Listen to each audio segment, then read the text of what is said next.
Thank you for being with us here this morning. As you can see, I'm Natalie Kane, one of the curators of Impakt. Tobias Rivel probably is somewhere in the audience.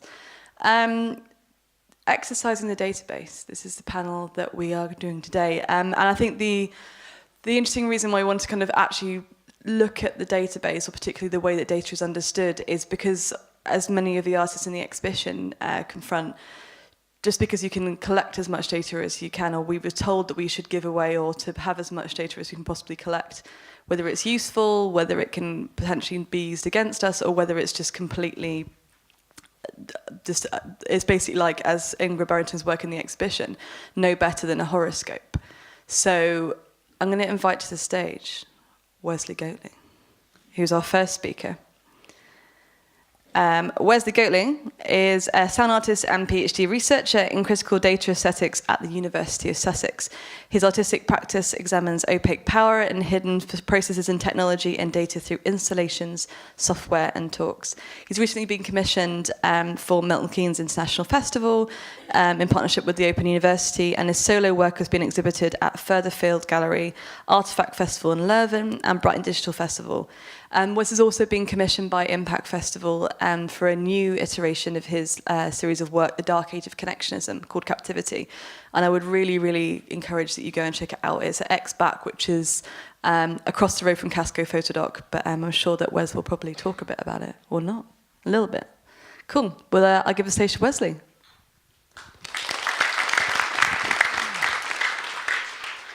Thank you very much.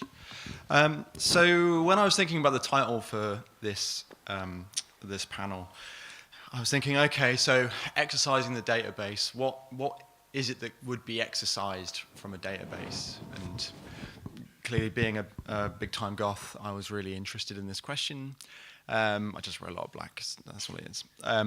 But this notion of exorcism is really interesting because I kind of realized that the only thing that could possibly be considered to be a ghost in databases is us, is all the human elements of it. But if you exercise those human elements of it from the database, there's nothing left. You know, we construct data. It's to use a phrase that Joanna Drucker uses. It's inherently constructed. Its constructedness is what defines what it is.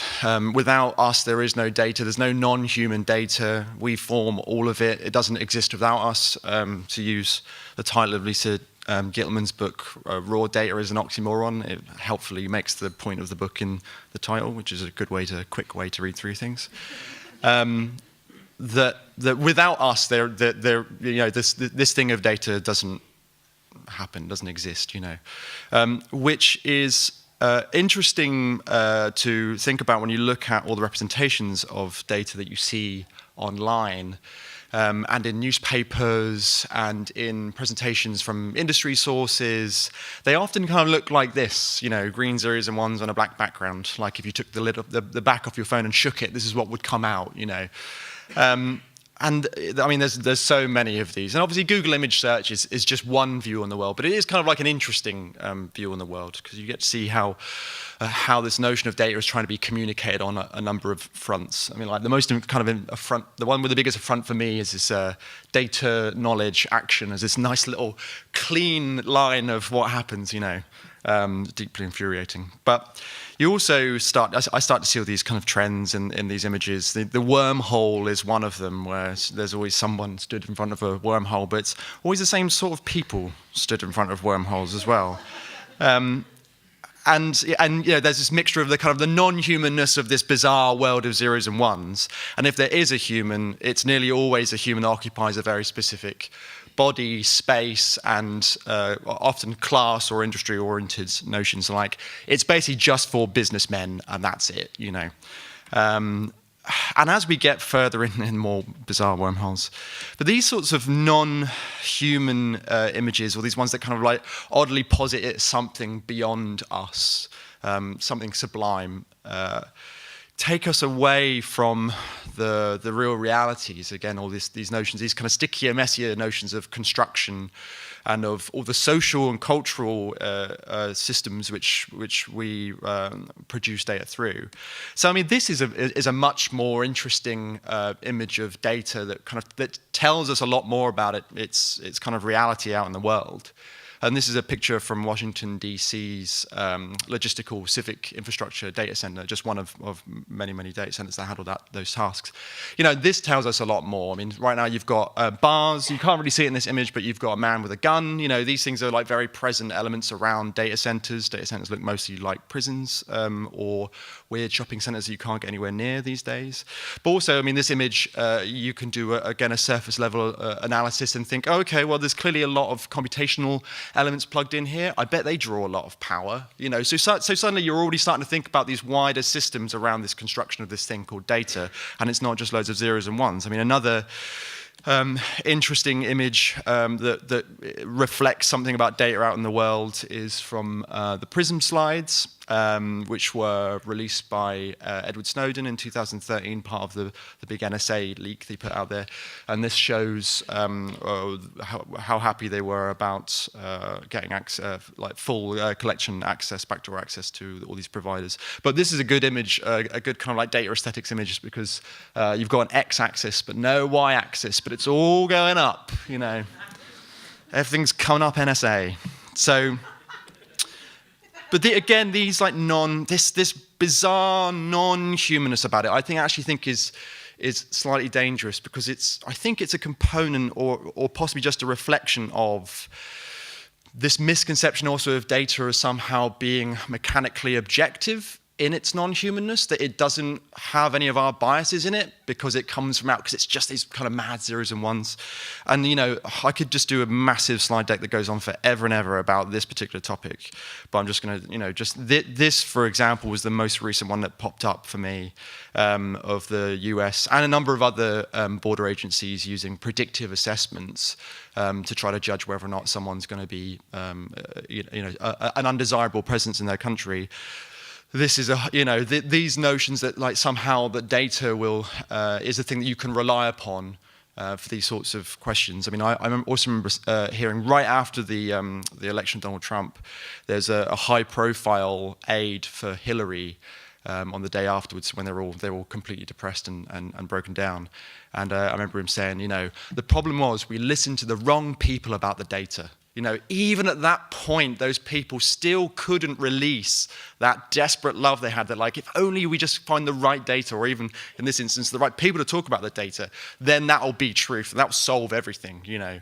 And that sort of data solutionism is in books like Lisa Gittelman's Raw Data is an Oxymoron, and the work of Joanna Drucker and others. If you're interested in those topics, they're all there.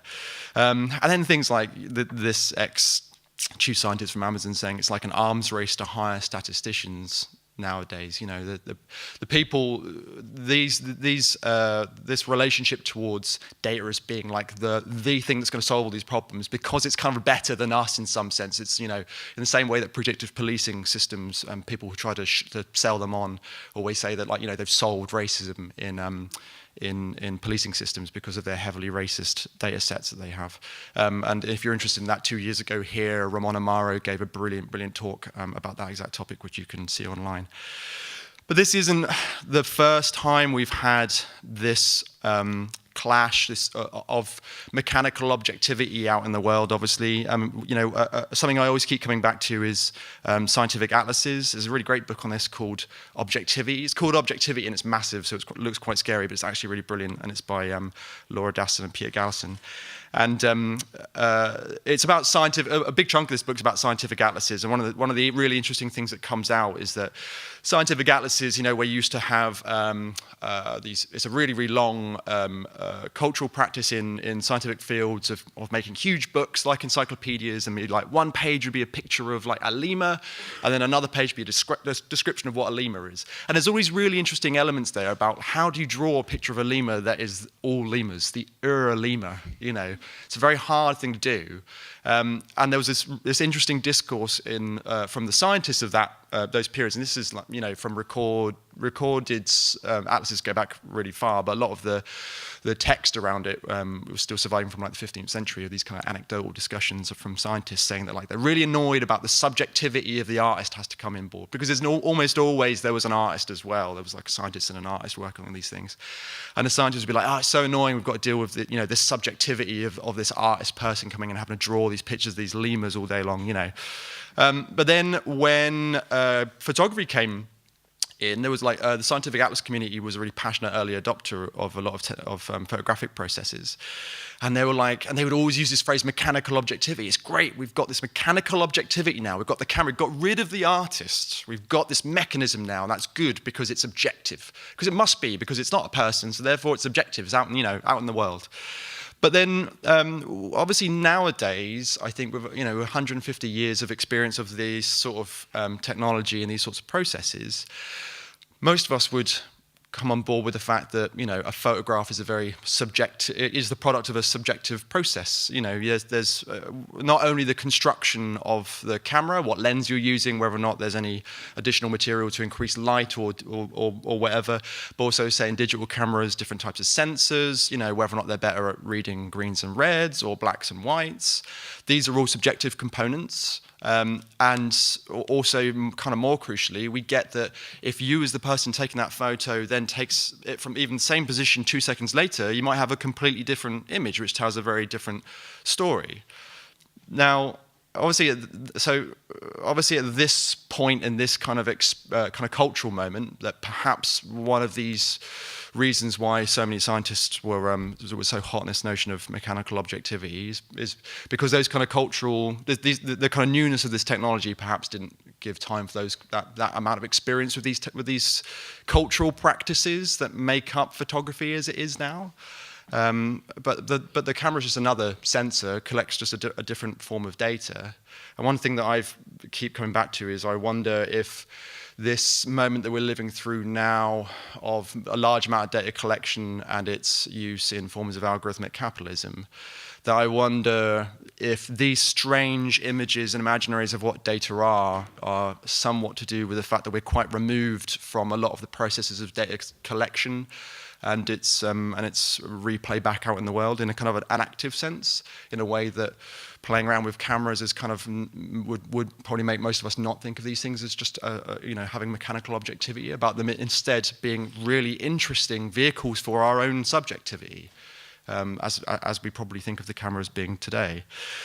So the work that I do, I refer to it as critical data aesthetics, mostly because I Googled this phrase when I was the first time I ever tried to do this sort of thing, and I was really annoyed it didn't exist, because I was really hoping somebody just solved this and I could just read a thing about it, and you know.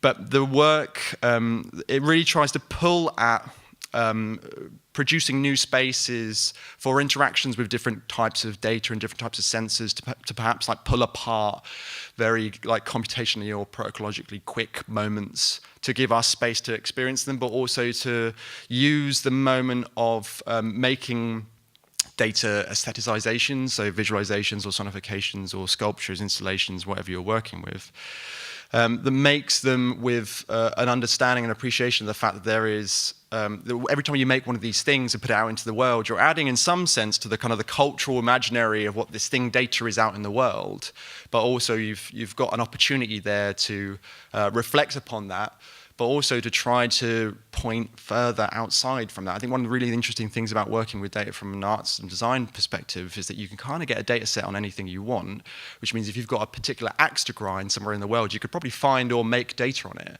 But I think the really interesting thing is often not really the data set, but how you use the way that we interact with that data to point outside of the data, to point to the systems in the world that construct it, because that's really easy to do because it's all in there. You know, all the subjectivities and ideologies and biases are all kind of wrapped up in this thing called data. So one of the works that I'm going to point to just quickly today are this is ground resistance that I did with Georgina Voss last year, and this was looking at the smart city of Milton Keynes. Actually, not a city. Smart cities are never smart. Milton Keynes is a town. Sorry, Milton Keynes. But we made a big projected floor map of this kind of smart city system, this kind of quite cutting edge one for the UK.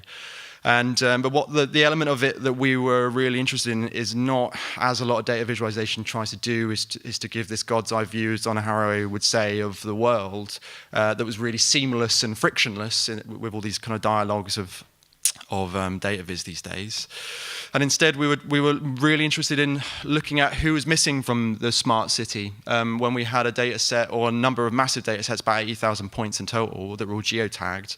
What areas of the city, the town, sorry, Milton Keynes, weren't covered by these systems. And so what we did was, when we found these spaces, which there were a few, we hung between the projector and the floor where we were projecting this live map with these live data points. We cut out with a laser some acrylic shapes, hung them between the projector and the floor so that they cast shadows onto the map which showed the areas of the town without any data points.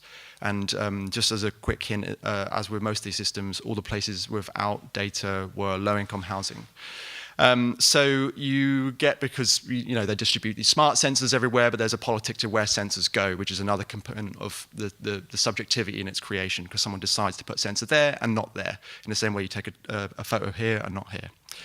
So the nice thing about this process was that then people walk into the art gallery and they see these things hanging from the ceiling. They recognize that in art practice, generally these things are done for a reason, and they go, why is that there? And it's kind of like, the first question isn't like, or the first response really isn't, oh wow, look at this big data viz. It's more like, what's that thing doing there? And that the natural inquisitiveness of people is always obvious to me when you make work that allows space for that inquisitiveness to come in. And so then we've got to have these great discussions about, not only kind of how the smart city works, but also how we're trying to push out what data visualization does by breaking it, by casting a shadow through the obscure bits of the projection. Rather than having this nice seamless image, we create these big black voids because the shadows being cast were kind of true black, whereas the black projected by the projector is kind of grey. So it really disrupts it in an interesting way. So the next work I just want to glide through is the listener.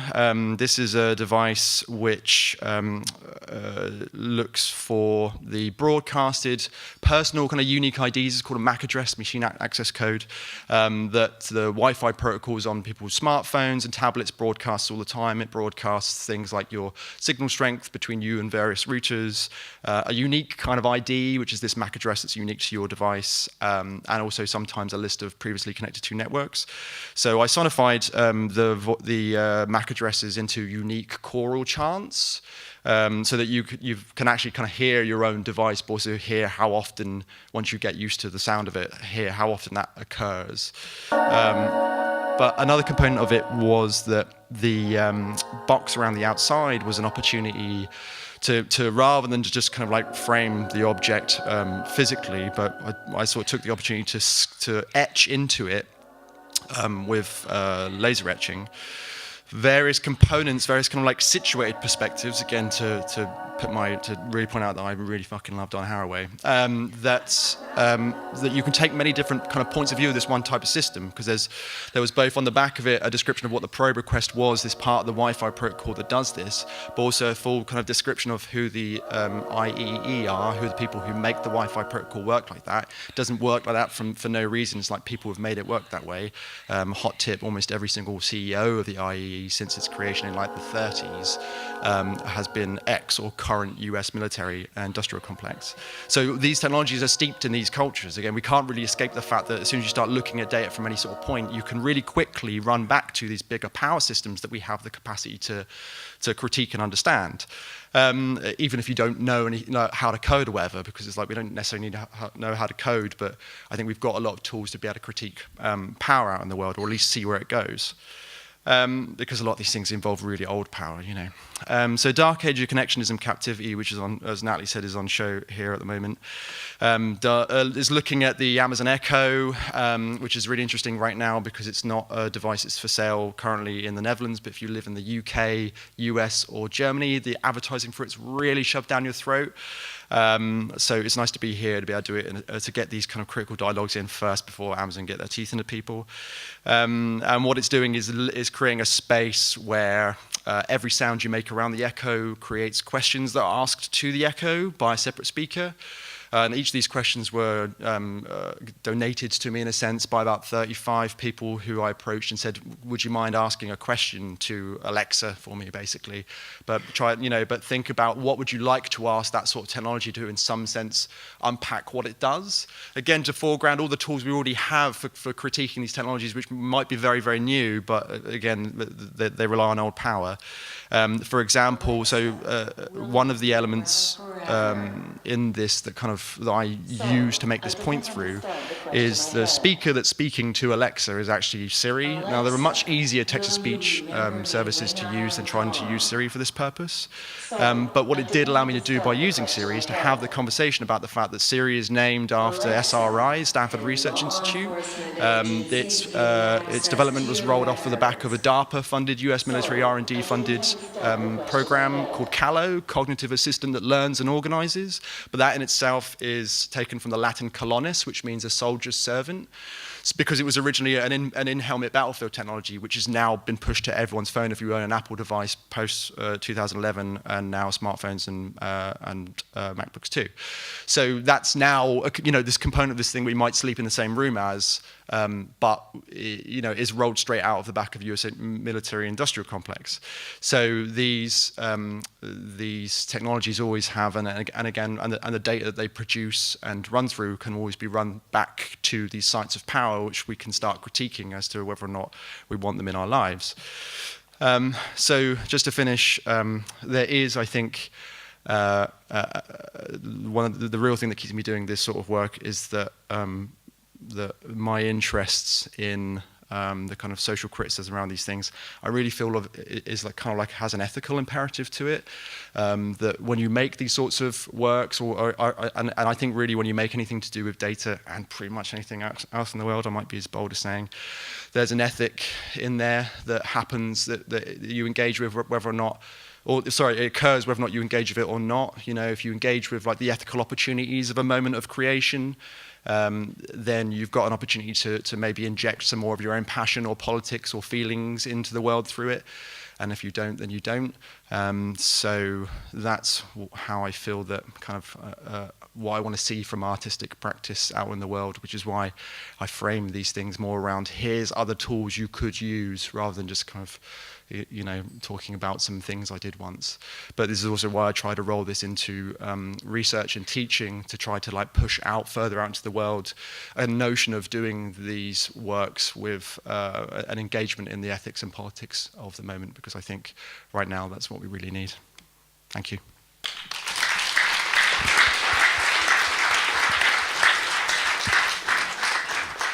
Great, thank you, Wesley. Up next, we have Lydia Nicholas.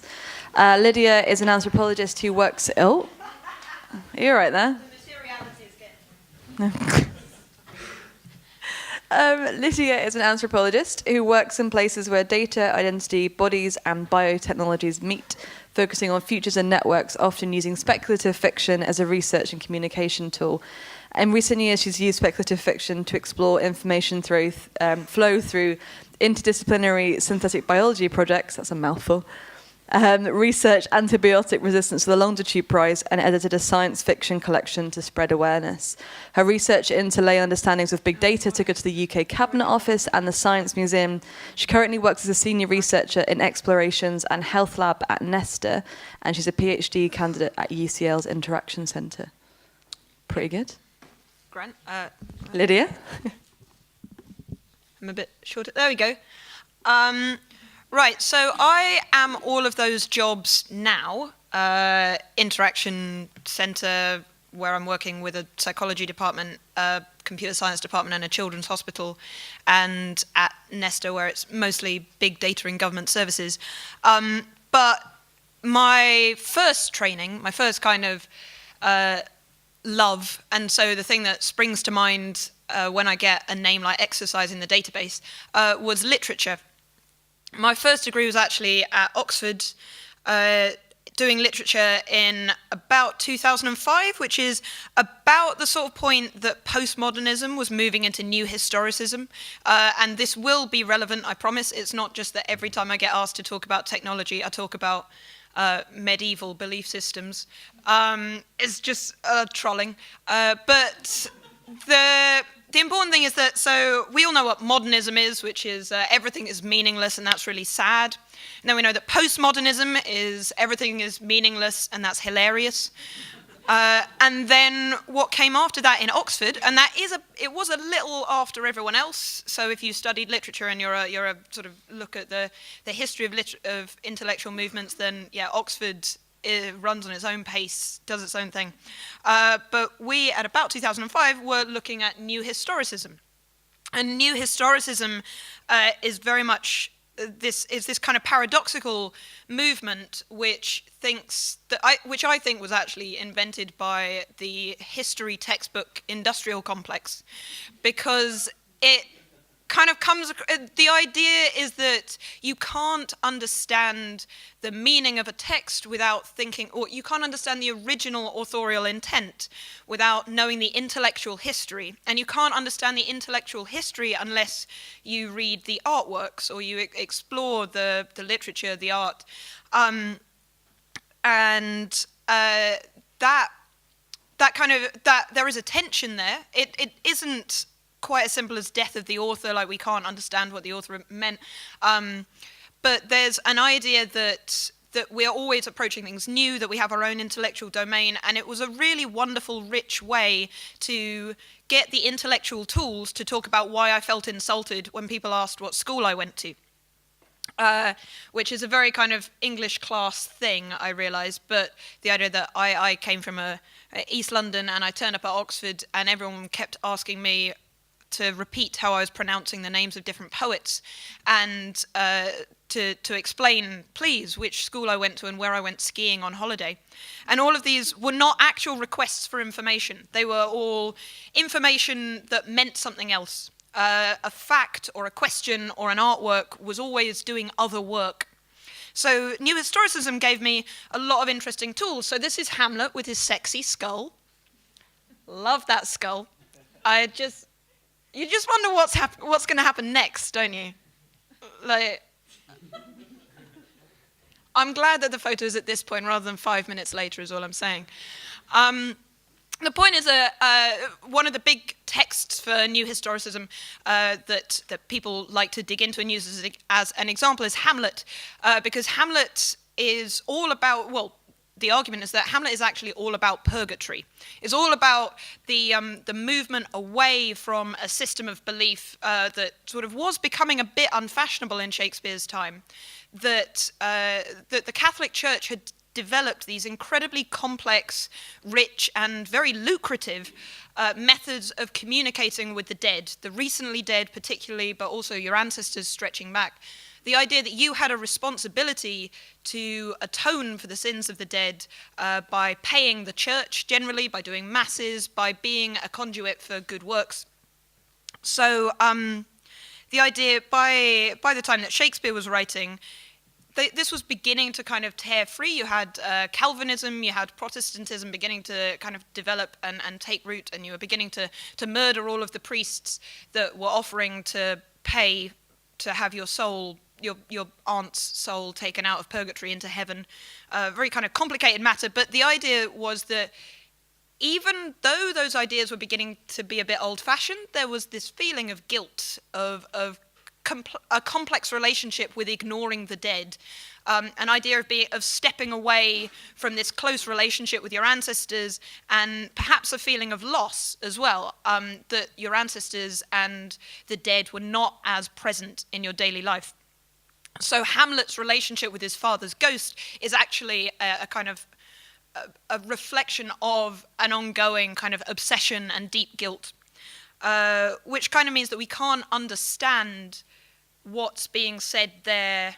Like, even if we do as much work as we possibly can to understand the logics behind that, we can't understand the emotional world, the intellectual experience that was going on in the mind of a listener or a viewer when in the original kind of stagings of Hamlet at the Globe, or in Oliver, what's his name, when his sexy skull. Like those, we can have our own writings, we can write our own meanings onto what's going on in Hamlet and his relationship with his father's ghost, but those are completely separate, and we can never actually quite quite connect with that other life world. So the reason I'm here today is that I didn't stick with literature and end up going to a lot of conferences where you talk about the intricacies of words, and instead I talked about the intricacies of words and code as an anthropologist in UCL's Material Culture Digital Anthropology unit, which is a wonderful other paradox because I like having lots of different jobs and lots of things that don't work together, where the whole point was that we were taking the techniques and intellectual tools of material culture and applying those to immaterial things, like Facebook likes and information sharing. So, and dating app profiles and so on and so forth. But again, it's the same sort of tools for thinking. Nothing ever emerges from one life world and is moved into another one clean. It doesn't mean that it is meaningless or valueless in that other context, but that there is no way to access a thing, that there is no pure connection point, no greater, higher realm that we're all trying to access together. And I'm going to quote Haraway again, because she agrees with me, which is great. And the reason I have this lovely little bobtail squid is that one of my favorite ways to think through this, in fact, wonderfully, a science fiction book that wasn't actually published in Europe yet. I forced my Oxford literature tutors to download and read because I wrote my thesis on it, my undergraduate thesis on it, was about space vampires, written by a deep-sea marine biologist who used the idea of octopuses and that's a squid, so sorry, they're not all the same. But the idea that they have distributed neural networks, they don't think in one place. Their entire body is a thinking system. And so I forced my poor literature tutors, who was 75 years old at that point, and had literally written the textbook on postmodernism. And I forced that poor man to read science fiction about vampires. And it went great. It didn't go great. For me, it didn't go great for me. But the point is that I was always very interested in using, in these different ways of thinking that go beyond logic. You can't necessarily argue against a different life world. You can't use the same tools as if you were coming from the same perspective. You're not wrong in the same way. So I used those tools to then go and talk to work with interdisciplinary synthetic biologists. See, it's not difficult. These are little friends that have learned to glow in the presence of lactose. So what I did here was I spent a couple of years working with a team who were made up of computer scientists, of wet lab biologists, of complex system modelers, I can't remember their job title, but their job was literally to write new DNA in a program and to create a new programming language to be able to write DNA that could then be compiled into a cell, because that's someone's job now. We live in the future. And the point was that they were really struggling to communicate across disciplines. And what they would talk about was the fact that they expressed it as this person is simply wrong. They're not understanding. So this is what it actually was. I didn't get to go in the labs very much. I just followed people around and saw them argue and insult each other and then have dinner together, because that's what academia is. That's the big laugh. Yeah, it's the sad laugh.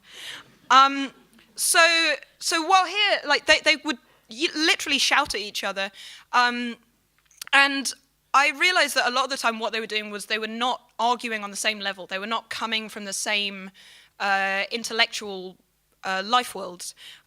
So I talked to them at length about the different ways that they would develop information, the way that they would produce stuff in a form that it could be shared outside of their discipline. And what emerged was that there was every bit of information also did that extra work. It was doing something about status, it was doing something about power, it was doing something about identity. For instance, the computer scientist would tell me that you could, I'm aware that that is not a paragraph. That is a representation of the code. So when it says this paragraph, don't worry, I'm not confused. But the computer scientists would be very clear about the fact that their work could work anywhere. Their work was pure, their work was simple, their work described a really clear purpose in the world. They were iterating and iterating towards, they'd write some code and then they'd iterate it and iterate it and iterate it to get it closer to their idea of perfection. This was a lie. Their machine, you could not replicate their results with their 150 lines of code and paragraph, which were all open source. They actually needed a very, very specific computer setup, and it was quite entertaining to try and get them to run things on my laptop as a demo, and it absolutely did not work. It was all a fiction. But it was a very important fiction to them. The idea that computers just worked, whereas the lab was messy, was a very important kind of distinction for them. Whereas the biologists would talk a lot about how they didn't really always understand exactly what was going on in a cell. They often saw themselves more as like farm gardeners or as teachers. They were coaxing these things into life. That is a resurrecin assay, and it is literally, like, their job is literally to work out which shade of purple is correct. It is, if anything, like it's a subjective, it's a kind of artistic practice in a way to work out exactly which of these forms of colours and shades actually mean what thing. And they would talk about how you might have all the same settings on a machine, and then they'd go away, have dinner, and someone else would use the machine, come back, the exact same thing, but it would work a completely different way. There was one thing where a guy was talking about an experiment where he was feeding his little bacteria one particular kind of gel. His supervisor went away and all his bugs died, and he had no idea what to do. And they were like 3 months. He didn't get any work done. His supervisor came back and he said, "Oh, they've just switched to the cheaper feed." It was supposed to be chemically identical, but supposedly something had happened, and these little bugs turned their noses up at gel, and there was absolutely no way in our understanding of how the chemical process of the bugs digesting the gel worked that explained it, but it just happened. So talking to the complex system modelers, they would always come with a very specific set of status. They would so this guy that drew this for me literally said, so the people I prefer to work with, there's physicists, there's chemists, and then there's biologists. Because these people know what's going on. Physicists and chemists, they know what's actually happening. They can build a model, they can understand what's going on, but biologists, they tell you stories. They tell you stories of what might happen, and they don't really understand. So I kind of realized, as they were literally having a screaming match when I heard this, the organisms aren't like 1 + 1, there might be fluctuations, was basically a screamed insult.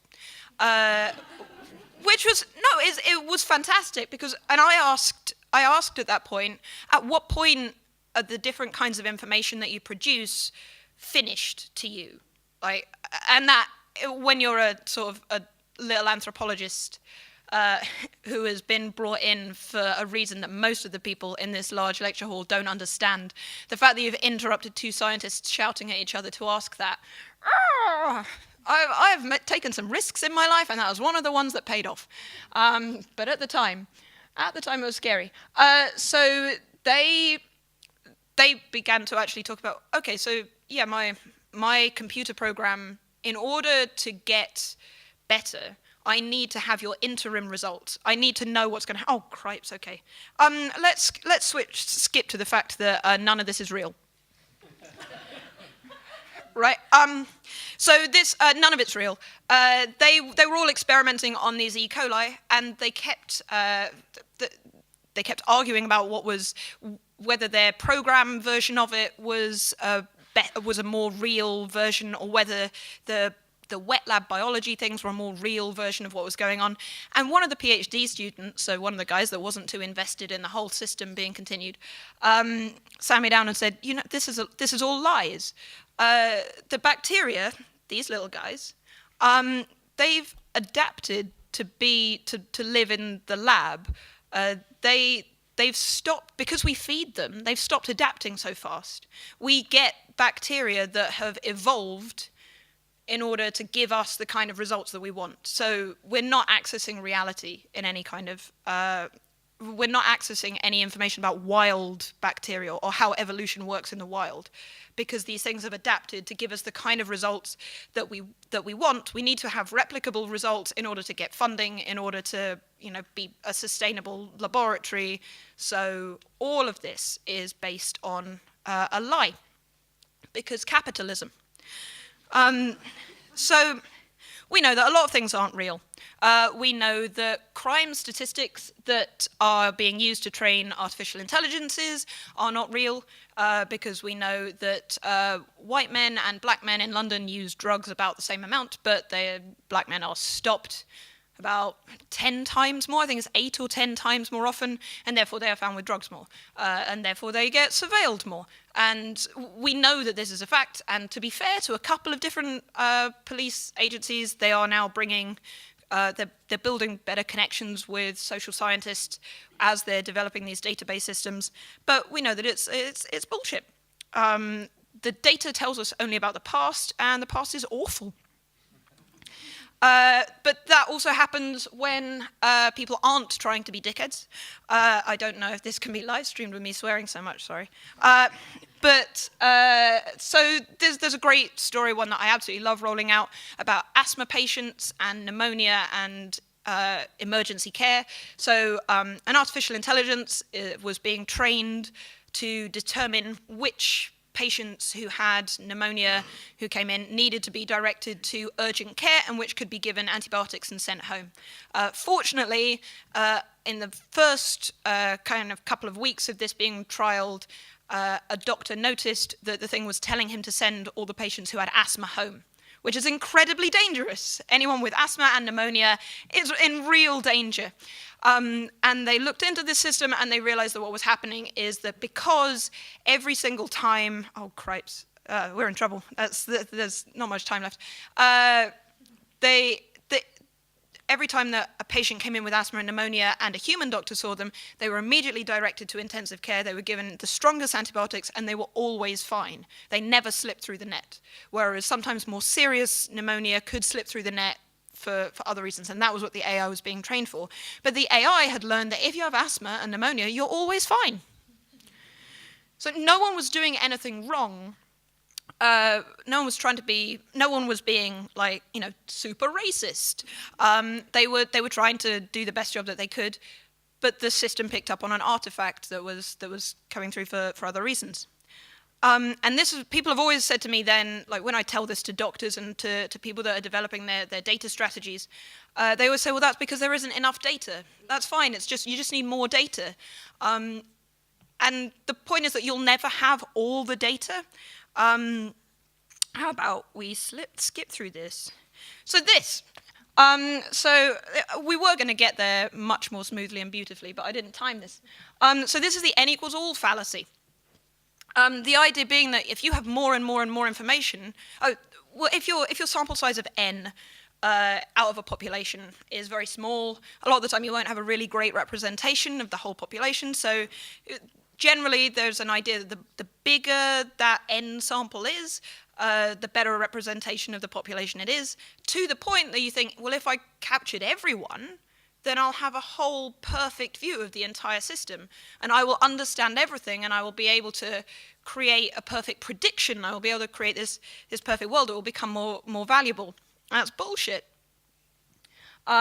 Because the data is never actually showing you, obviously, a perfect view of people. There's always a process of translation. There's all the different artworks here to prove that to you. We know that we're not getting a direct thing, but because we are encountering information through a cultural lens, the idea that there is always this status that data, like the computer scientists in my interdisciplinary synthetic biology project, see, you can say it 3 times fast, there is an idea that these kind of numbers have more status. The doctor that spoke up about the asthma patients said that it was difficult because they're supposedly more certain. This system is smarter than the people that have missed cases in the past. So Maria Hildebrand who I respect almost as much as I do Donna Haraway, has a great line about, we used to say, if men define a situation as real, it is real in its consequences. And now we have to admit, if a machine defines a situation as real, it is real in its consequences. That we basically encounter a lot of the world through a datafied version of ourselves. And that is the only thing that the system has a perfect view of. And I kind of think that this is because we've been sold a Kantian lie, which is rooting right back to the Calvinism and the era of magic, the separation of things at different levels, which we were going to have fun with, which dives right back to kind of 16th century Europe. We have this sense that there are levels of purity, and there is a way to ascend to that kind of higher level, that stairway to heaven. It's just a lie. We're living in the hollow fragments of a dead religion, and kind of data is not a prayer that's going to get you closer to God. This is John Dee's scrying glass, his actual one. This is the magician in Elizabeth's court, who was there right next to all the Calvinists, who inspired Shakespeare's Prospero. And I kind of prefer this as a model rather than Hamlet's kind of fear of trying to ascend, trying to live within two different moral paradigms at once and getting stuck. Because here, when John Dee was looking at his scrying glass, he was pretty clear that while he might see the future, he might get incredibly powerful insights, he was also always seeing a reflection of himself. Ta-da!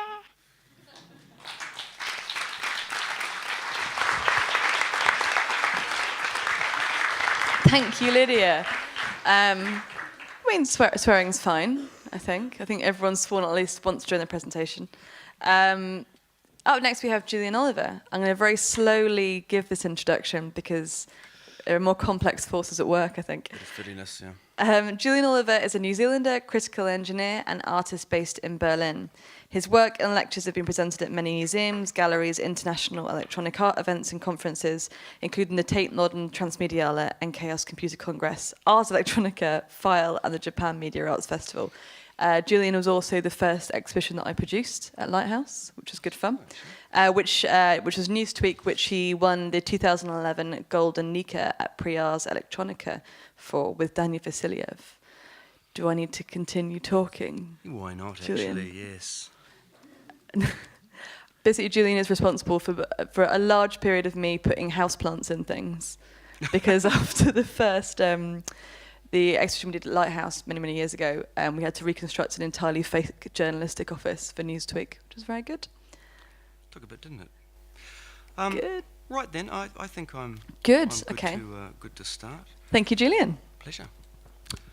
Right, I thought I would just start off with this fabulous quote by a very smart person called Bruno Latour, who said so wisely, "When a machine runs efficiently, when a matter of fact is settled, one need focus only on its inputs and outputs and not on its internal complexity. Thus, paradoxically, the more that science and technology succeed at doing what they're trying to do, the more opaque and obscure they become." And this is very much a challenge of our time. And when we're talking about databases, we so often will feel the need to invoke this image, that of a database somewhere in Utah with the air conditioning modules sucking water in from the landscape, gradually turning it into a desert for our Facebook tweets and drunken Facebook tweets. Am I drunk? But no, the database I wish to talk about are of the spookier sort, ones that would, if you like, haunt our everyday environments very much without us knowing it. So rather than the database being something that is removed and under the sort of geopolitical containment of a corporation as such, they are distributed very much in the built environment. And I've decided to call these spooky databases, and underneath the given heading, unintended emissions. Unintended emissions also happens to be the name of a work currently showing at the Glass Room in London, Benk Siolin and Danya Vasiliev have been largely responsible for that, but it's a project that we began some years ago. This talk does not relate to the project as such, but if you are in London, check it out and the show altogether. This is an image of what's called a Tempest system. Tempest was a code name for an investigatory or a research project by several surveillance agencies in the United States to investigate side-channel expressions or unintended emissions from devices for the purposes of surveillance. For instance, old CRT monitors that you might have been familiar with, the very, very large, deep, fat monitors that effectively were like photon guns for your face. As they would actually draw, if you like, characters to the screen, they did so in rows, and while we were focusing on the photons, the whole time they were having a tremendous impact on the RF or radio spectrum immediately nearby. And one could pick up, if you like, with in this case a Yagi antenna, those emissions and reconstruct the characters on another machine elsewhere. And here is an example of some text that at 350 megahertz was reconstructed at a 10-meter distance through two it says intermediate offices, 3 plasterboard walls. Now, if you struggle imagining that, there's a very handy cartoon here describing exactly how that worked. Note the hoodie and backpack. More recently, however, it has been shown that the accelerometers in a smartphone can be put on the corner of a table, or maybe not the corner of a table, but and the accelerometers themselves can be used to if you like, as the basis for a capture and reconstructing of key presses on a keyboard somewhere else in that room, probably on that table. So if someone types, there's a certain rhythm to that typing, but also there are force vectors that the accelerometer can pick up, and quite quickly one can start to work out what's an E key and an A key, especially when you're looking at language groupings and the statistical likelihood of certain letters being typed more than others, and soon enough, just on a smartphone, you can work out what someone else is typing on that table. Think of that the next time you go to that co-working space. Database origins. Now, again, getting back to we always, in fact, we root databases as though, I mean, apart from Excel spreadsheets and the like, which are just Excel spreadsheets, by the way, they're the opposite of dreams. I'm doing my taxes recently, and I didn't realise that. But we do think of databases as a relatively new or nuanced thing. But I really love this quote from James C. Scott's "Seeing Like a State," one of my favourite books, and it's really small because I just took a screenshot from my from PDF. But yes, this is the Marquis de Vauban. Did I say that right? Did I pout enough? He's proposing an annual census to Louis XIV in 1686. And he says, would it not be a great satisfaction to the king to know at a designated moment every year the number of his subjects, in total and by region, with all the resources, wealth, and poverty of each place, note poverty, the number, of his nobility and ecclesiastics of all kinds, of men of the robe, of Catholics, and those of other religion, all separated according to the place of their residence. And he goes on to talk even about goats and rice and things, I think. But this is really, the census is the origin of the identity database that we're dealing with today, and that obviously manifests. It's very unpopular to say this. It can just sort of get you booted off a dinner party. But Obama vastly expanded the NSA's program, and then convivially handed it over to Trump. I mean, he might be a fabulous dad, and he dances to Rihanna and stuff, but he did do that. And I'm just going to show that we had a bit of a chat about that. And I mean, see, the thing is that Wes was really, he was crumpled when the news came through earlier falsely that I was going to be speaking before him, and then. But you should have seen that back straighten up when the order got right, eh? Hey, Wes? Yeah. I don't need to cover that slide, do I, Wes, or do I? No. I really like this one. This is you had one job, FBI, one job, you know, one job. It's one job, you know. You do that. when we're looking at Wi-Fi, Wi-Fi 2.4 to 2.5 gigahertz, Wes was also talking about this. I'm just going to, for instance, pop over to this terminal here, and I'm going to M-on-NG start WLAN 0. Look at that, nice. I'm just going to do a little dump of all of your phones and laptops and tablet computers in this room. These are under the station column here, and you will see those probe requests there that was kill time. What? Hotel de Archives. This is Ahoy. These are the probe requests that Wes was talking about a bit earlier. The BSSIDs are the access points themselves. Now, these MAC addresses are unique identifiers and can be used very much as, or thought of as, license plates.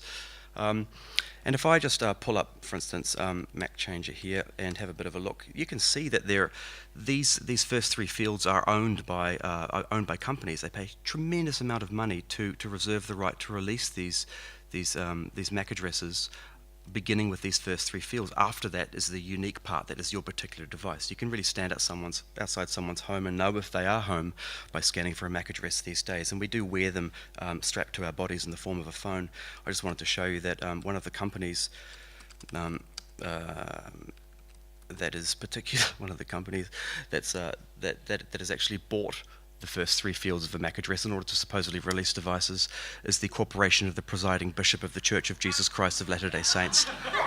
No idea. Anyway, but if the air that I breathe is considered public, then why not that passes? Why not that which passes through it? Am I spying on people as I'm looking at those MAC addresses? Well, surely not.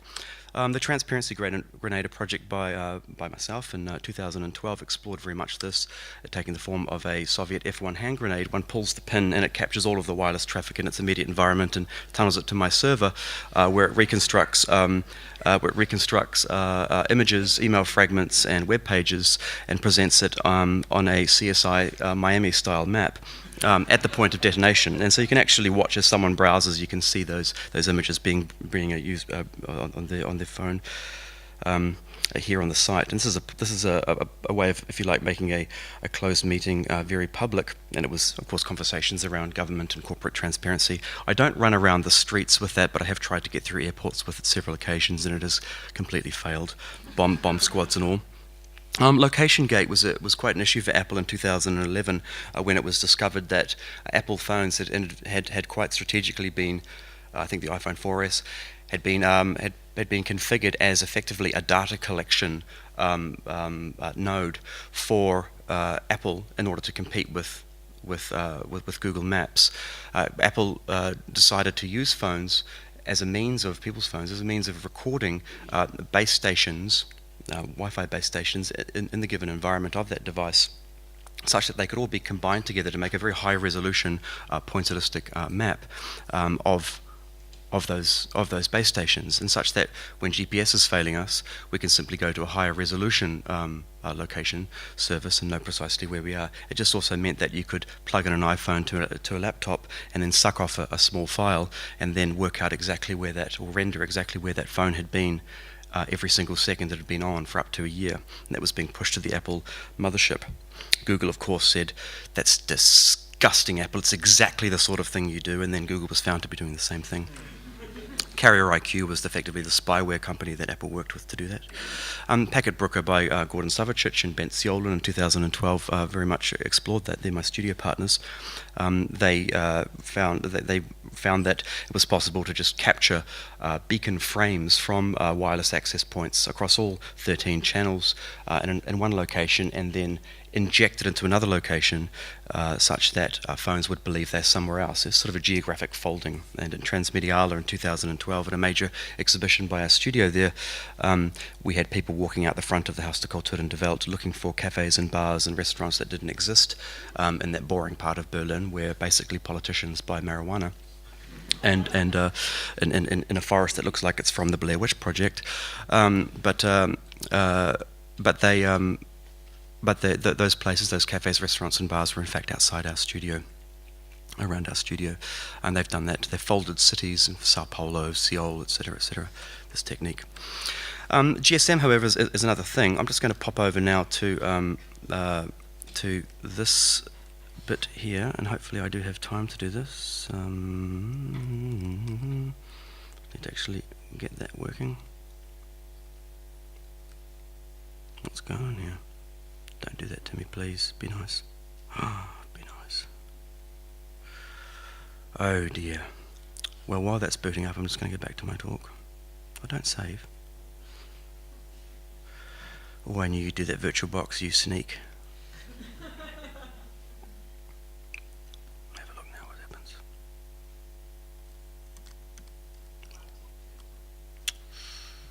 Gods, no, VirtualBox. I can't even show you that. Well, that's just going to save time then, isn't it? Damn, because I was hoping to actually show you all your phone numbers from the purpose of my computer. Oh, VirtualBox. Anyway, it doesn't really matter. I'll just get on with it. Oops. When we're talking about GSM, we're talking about, of course, the what is enabled by very much the SIM cards in our phones and the radio hardware in them. We're used to these flat panel antennas up on these things called cell towers in our built environment. Contrary to popular opinion, our calls do not go via space; they go via these things, and then they're routed through basically internet infrastructure. An IMSI number looks a little bit like this, and this is the number behind your phone. And I've played around a lot with this number over the years, and I was hoping to do it right now, but it emerged relatively recently that for quite a long time there had been in use by police departments, federal agents around the world, the Stingray system. And the Stingray system catches IMSI numbers, if you like, just from the very air itself, pretends to be a Vodafone or an O2 or an E Plus or whatever, and phones briefly hook up to it, and then that number, which is really the number hiding behind your phone number, can not only be used to monitor your calls or SMSs by downgrading you to another encryption standard, a lower one, but it can also be used to track you around town. And it's actually been used quite effectively to put a lot of pressure and shut down activist movements over in the US. And it's entering Europe right now with lobbyists working very hard to make sure that police can actually purchase these things. Typically, like for instance in Ferguson or Black Lives Matter, these vans, these cars would turn up with these helicoil antennas on top. What they would do is they would cruise past the protest, hook up everyone's phones, catch those numbers, and then store them in a database. And then later, at their leisure, they can cruise around neighbourhoods and look for those numbers again, and know if there are 5 or 6 people having a meeting in a flat. And then just bust the door down and zip tie them and assume that they're organising another protest. And this has been far more effective than standing around people with submachine guns or even tear gas. But it's a rapid. It really is like dragnet fishing. Stealth Cell Tower explores this project in the form of a cellular base station. I'm currently exhibiting this in the Gallery Krone in Vienna. It's a cellular base station in the form of a Hewlett-Packard printer with just a single power cable going into the back of it. It looks like a printer, and it's installed in the gallery such that someone might even think it's a really neat show. But what's that printer doing here? I put in a software-defined radio board called a Blade RF, and hooked it all up to the main printer circuitry, and used a little Raspberry Pi there just to do some of the other legwork for me. And it's got a power interface that hooks in like so, and 2 little antennas that hide inside the printer cartridge bay. 5 minutes, brilliant. And what it does is it actually SMSs, it catches people's phones and it starts SMSing. It says, hey, back in town, want to hook up? I'm downstairs, let me in, what are you doing? And stuff like this. And you see this, now I've got your number, talk soon. We'll also periodically and sporadically just call someone in the audience. And when they pick up the phone, they'll hear Stevie Wonder's 1984 classic hit, I Just Called to Say I Love You. But the real objective is to walk people over to the printer, and it says, I've left you something on the printer, and when they get over there, they see an entire printout of all of the transaction, all those SMSs they sent, and all the ones that they received.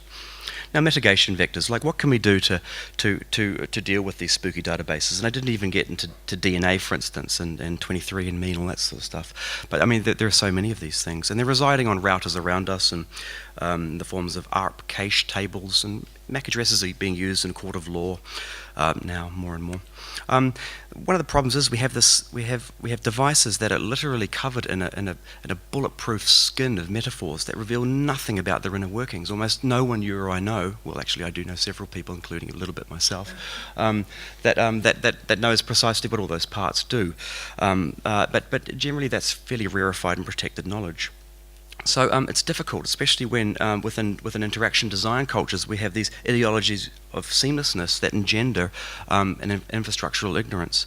They do undermine a technical curiosity, especially in the young. I do a lot of teaching, and I notice that more and more people in their early 20s are asking, can I open it up? Can I break it?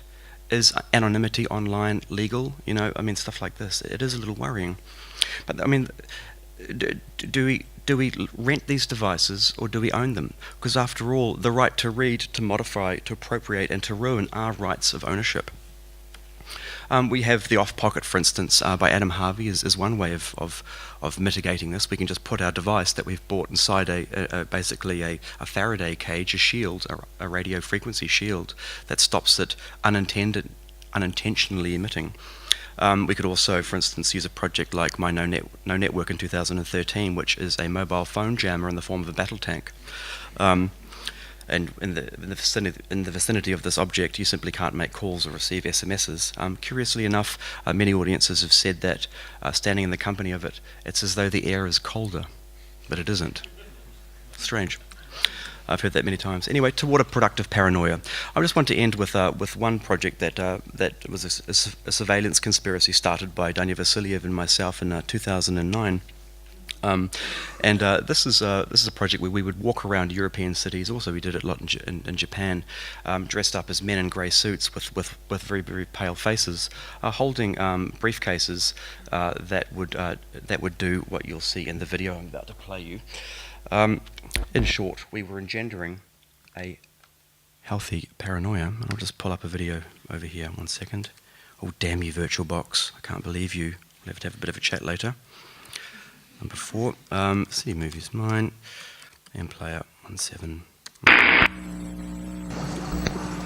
At the nodes of the network, computers which are of a multi-select class, or essentially a major computer utility, which is capable of manipulating information, because the network itself... This was shot in 2010, by the way. ...doesn't hold information, doesn't keep information. It's an important design criteria, in fact.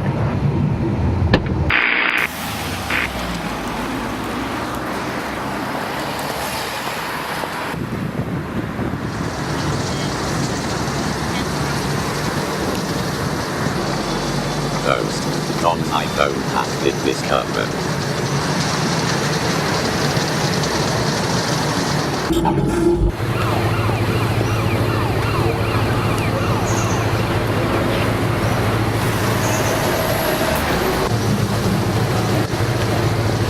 First, iPhone laptop has been discovered.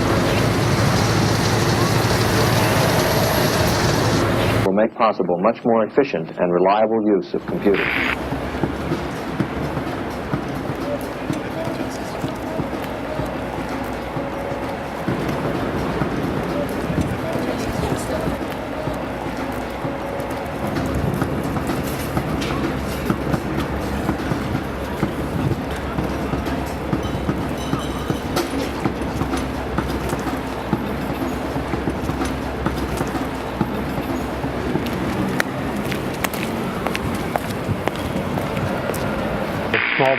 Research now going on will someday permit a network user to log in and not really care where his computation takes place.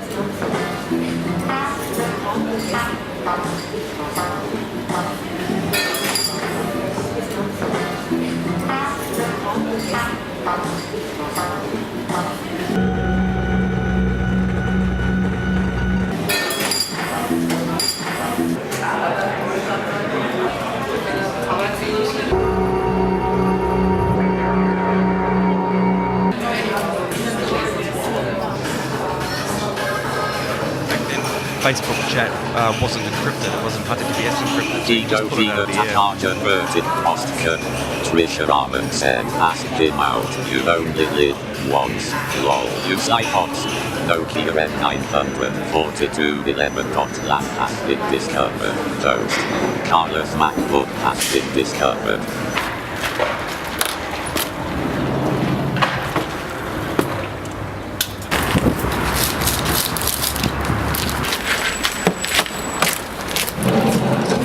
the direct manifestation of a citizen's network anxiety.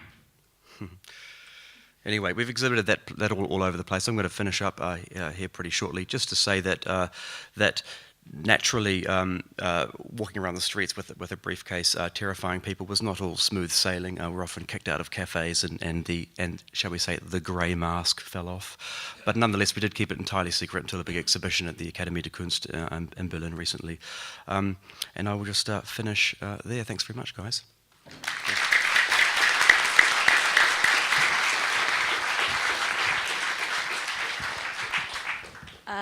So, sadly, we only have time for one question, which is a round-up question from me, I'm afraid.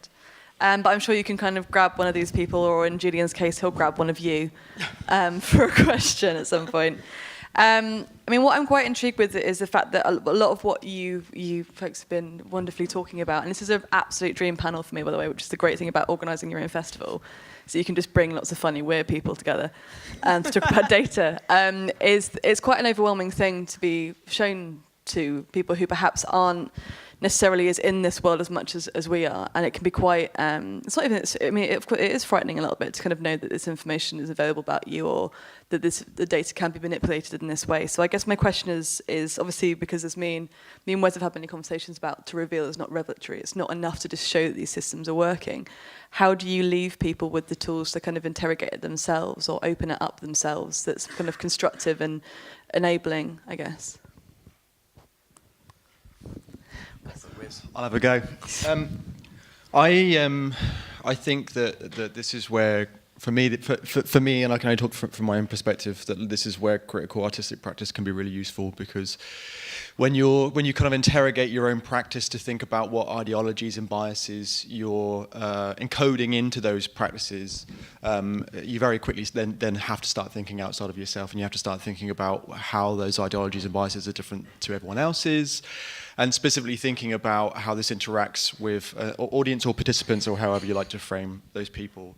But I think I always strive to be using like techniques and approaches where the kind of takeaway is one of empowerment, hopefully, and not just in a kind of didactic, well, I've shown you the world now way, but in a sort of like, here's actually a number of different kind of like aesthetic realms to be trying to approach this same problem, and you know, there's like a top layer visceral experience, and then there's all these kind of other layers where they're open for the audience to look through. Like, I always like having a lot of text around spaces. I mean, one of the reasons why I etch that text onto the listener box, which is also, I should say, is on show at the Glass Room in London at the moment, which is a really good show as well, really worth looking at. The reason why I etch the text on there is because so many gallerists are like, you can't have text in a space, that's not what art is. It's supposed to all be revealed in the work, and that's everything. Work's supposed to be freestanding. And I'm like, well, no, not if you want to also have extra dialogues that don't necessarily need to be in the work, but are there if people want them, not shoved down their throat, but just kind of like left around. So it's kind of like I just cheated, because I got fed up with gallerists going like, you can't have that, and then me going like, it's going in there, like, leave me alone. Now it's like, well, it's on the bloody box now, so you can't do anything about it. It's there. I'm talking about, you know, the IE CEO Barry Shoup, and you know, as long as I want. So I think those sorts of practices like have got real value and worth for me. I mean, my work isn't necessarily about digging under the hood of the systems so much as looking at how people respond culturally to information, which often, I mean, there's a lot to be said about that, the little quirk of interaction, the exact point at which a person who has work to do or who has a decision to make encounters information, and the status that we give the human or the number. And that is not new, that's not a new problem. Smart systems do make that more complicated, but people have had to defer to, like, the computer said no before the computer was very clever. The written form said no to certain kinds of information production and sharing. But there is a lot of interesting work and development kind of going on, which is, I see, because the kind of work that I do, I tend to see more in industry and in local government, where really trying to design the interaction or the point where you meet information in such a way that the human knowledge is valued as much as the datums and the output of the smart system. And I think that becomes more and more that's a debate that fortunately is beginning to get louder and more insistent. The idea that you don't, like we've been saying, we need to teach kids to code, like seems to already be beginning to be hopefully complicated by we need to teach kids to be able to do things that humans can do well and value those things against the things that computers do well. So just don't train kids to be code, which seems to be what a lot of our education systems and employment systems seem to try and do. So a lot of it is simply telling people that understanding things in a human way is valuable. And you know, there's great stuff in the point where this gets most complex and active that I work in is in health activism and where patient activism, where people say, you know, don't your numbers do not necessarily always describe my experience in a way that is useful. And in fact, medical education doesn't always entirely describe my experience in a way that is useful. And trying to get to a point where people can value those different knowledges and different ways of knowing is super valuable. So usually I just shout, it's okay to be a warm, squishy mammal, like a social animal that sometimes feels things are important or not important. Like it's the fact that it feels incredibly different to be forced to wear a wearable that tells you that you are doing the right number of steps a day versus wearing an open system that you have designed yourself. There's a great movement called We Are Not Waiting and Open Apps, which is the open artificial pancreas system, which has been designed by people with type 1 diabetes for people with type 1 diabetes. And it's that ways of knowing your body that use data and use your own experience of a condition and produce information that you can use and is useful day to day and changes your life in a way that you want it to be changed. And I think more systems like that are great, but a lot of the time that starts with just shouting about it being okay to be a mammal and to exist in the world in that way. And you're not, dataliness is not next to godliness. You could say, yeah, you could say. Well, from our perspective in the studio in Berlin, it was back in 2011 the very impetus. Well, there were several, but a very primary impetus for writing the Critical Engineering Manifesto, which is now taught in many universities worldwide, is on the curriculum. Is because engineering is far too important to be left to the experts. Far too important.